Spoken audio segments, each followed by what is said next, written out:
Sino dyan yung pinakamasarap? Yung pinakamasarap. Hello po mga ka-reviewers!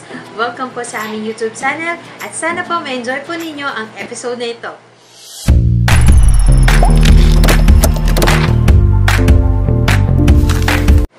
Ano kayong magandang i-review ngayon? Toy. Ito, seryoso na to ha mga ka-reviewers. Hindi. Ang ating i-review ngayon ay mga yogurt drink. So, ang naisip namin na brand na i-review ngayon ay una, itong Dutch Milk. Hindi, Dutch Mill pala siya. Dutch Mill yogurt drink. Yung pangalawa, itong Bear Brand Yogu. Bear Brand Yogu. At yung pangatlo, Alaska Yogurt. So, sana na-pronounce ko ng tama itong Alaska Yogurt. Lahat sila ay strawberry flavor. Ayan. So, umpisahan na natin ang pagre-review. Una po gusto po muna naming sabihin na lahat po ng komento namin ay base po sa aming honest opinion. Ito yung mga naging basihan namin para i-review itong mga product ito.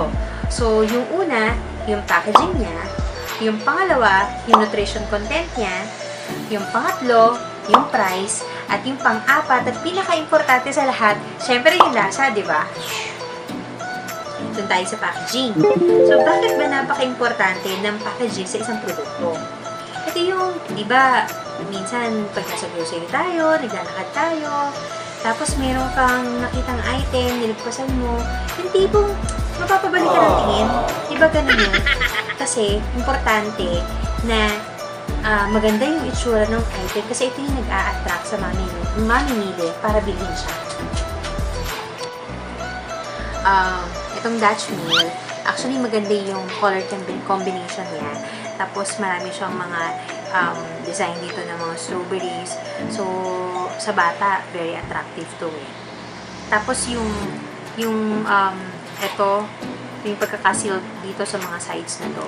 So, kitang-kita mo talaga na secured na secured yung gata sa loob or yung yogurt sa loob. Tapos, ito namang yogu. Ito advantage nila na inilagay nila tong Bear Brand na logo. So, kaya hindi na masyado mahirap tong i-market eh. Kasi kilala na si Bear Brand. Tapos, na naglagay din ng strawberry, okay na okay din to. Lalo sa mga bata. Tapos, meron pang picture ng bata. So, maganda yung pagkaka-design din ito. Ito namang Alaska. Ito, actually sa tatlo, ito yung bet ko eh. Kasi parang, well, hindi siya parang. Pero, sobrang sophisticated nung pagkaka-design sa kanya. Ang ganda ng color. So, kung mami yung bibili or babae ang bibilin, ang ganda-ganda nung pagkakapak sa kanya. Although, kung i-compare mo silang tatlo, mas maliit si Alaska. Pero, ano to, 180 ml silang lahat. So, yung dami pare-pareho naman. So, sa akin, kung ako ang papipiliin, yung design talaga na umangat dito sa tatlo, si Alaska. Yung pangalawa naman, yung nutrition content. So, syempre, ako bilang mommy, gusto ko na yung bibilin ko para sa anak ko, masustansya. Based dun sa packaging na nandito po sa kanila, dito kasi sa Dutch Mill, may nakalagay dito, no, na with B vitamins like B1, B2, B3, B6, and B12. And then, meron din siyang zinc. Dito naman sa Yogu, nakalagay naman dito, meron siyang mga minerals, meron siyang calcium citrate, zinc, tapos meron din siyang vitamin C, B3, B2, B6A, B1, tsaka D3. So, ang dami. Ang dami nitong nakalagay kay Bear Brand. Kay Alaska naman, although meron siya nakalagay dito na nutrition facts, Kaya lang hindi naka-specify dito sa packaging niya kung ano yung mga vitamins and minerals na meron sa kanya. So, medyo kulang lang siya sa bagay na yun. Pero, for sure, meron din to kasi syempre yogurt, diba? Tsaka milk. So, rich in vitamins and minerals. So, talaga siya. Okay, dito tayo sa pangatlo, yung price. Syempre, importante sa atin kung nakapasok ba to sa budget natin. Pero actually, itong tatlo, tikit-tikit naman yung presyo So, magkakatalo na lang tayo sa lasa.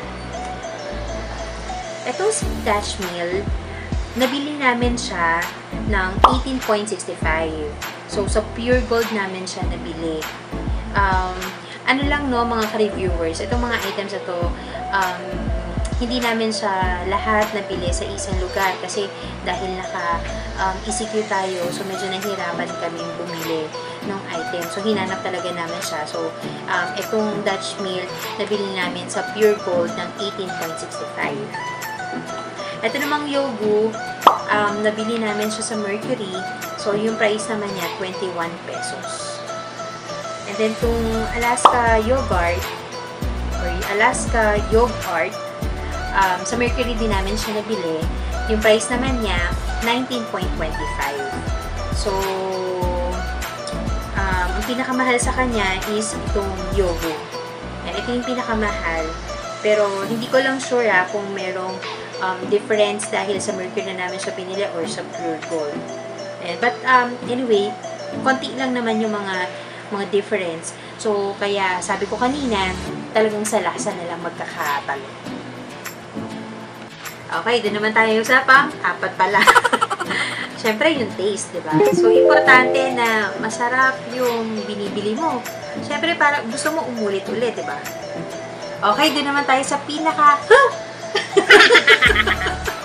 doon naman tayo sa pinakahuling part ng ating pagre-review. Ito yung tikiman.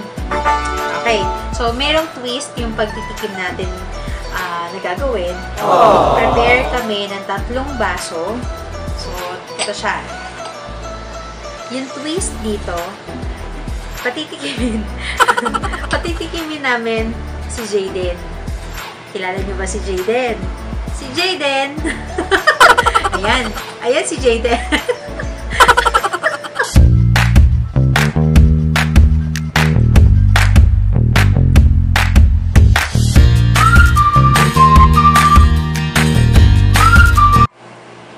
Ayan, pakilala muna natin ating special guest na si Jayden!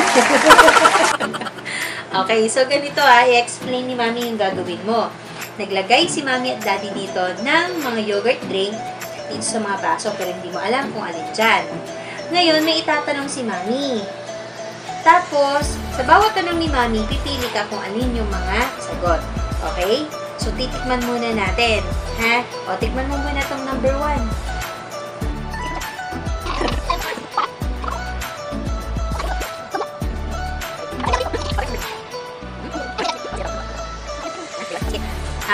Ganito. Alin dito sa tatlo yung lasang strawberry? O, tikman mo ulit lasang strawberry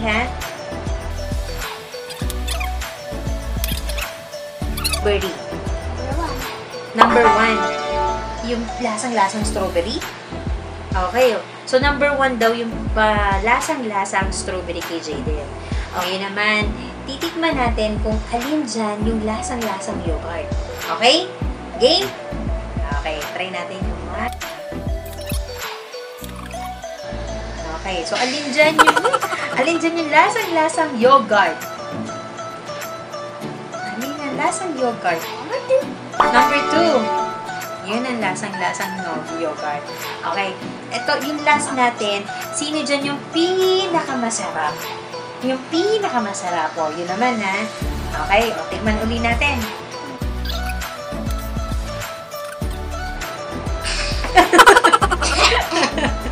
Pero alin dito yung pinakamasarap? Number 1. Number 1. Okay, Daddy. Ikaw naman ang tumikim. Tikman mo muna yung number 1. Namnamin mo yung lasa, ha? Okay. Number 2.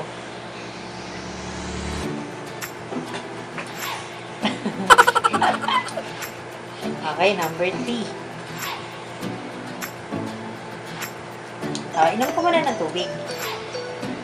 Okay. Ngayon, ang tanong ko, alin dyan yung mas lasang-lasa yung strawberry?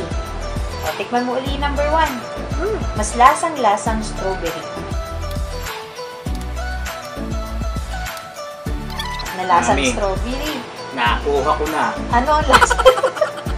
Eto! Lasang Eto, strawberry. strawberry. Ayan. O, sige. Number 3 ang nanalo. Sumunod. Ano naman dyan yung lasang-lasang yogurt? Yogurt. Titikim ulit ako. Alin dyan? Eto. Lasang-lasang yogurt? Lasang yogurt. So, Okay, number 1 ang nanalo. O, yung alin dyan, yung pinakamasarap. Yung malinamnam. titikim ulit ako. Jackpot!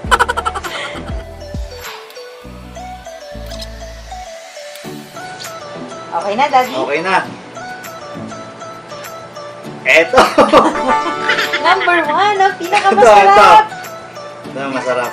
Tama ako. Number 1 lang mas masarap. Okay, syempre, ako din, titikim din tayo.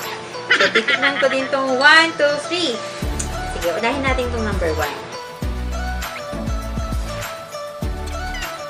Alin dito yung lasang strawberry, ha? Pare-pareho din yung tanong namin. Alin dito yung lasang strawberry? Tikman ko ulit, ha?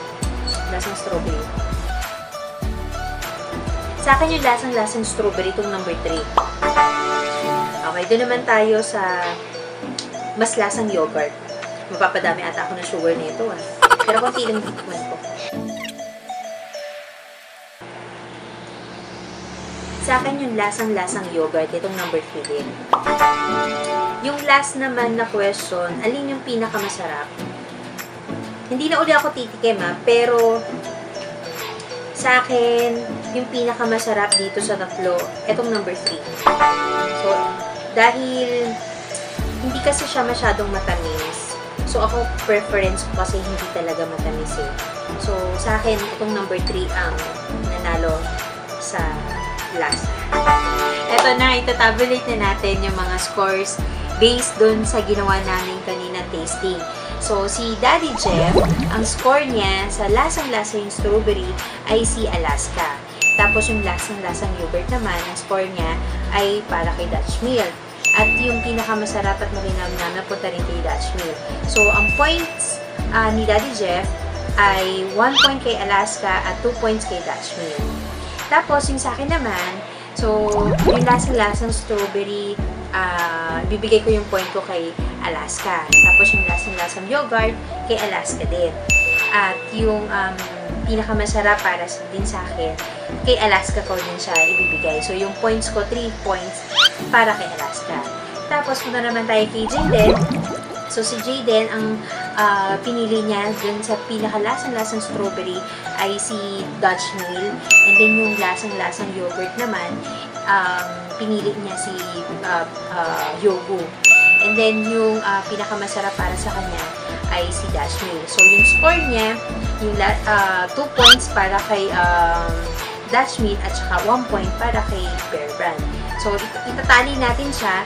So, ang nakakuha ng 4 points is si Dutch Mill at saka si Alaska at 1 point kay Bear Brand. So, ulitin lang po namin, yung score po nito ay base po sa aming personal na panlasa at honest opinion.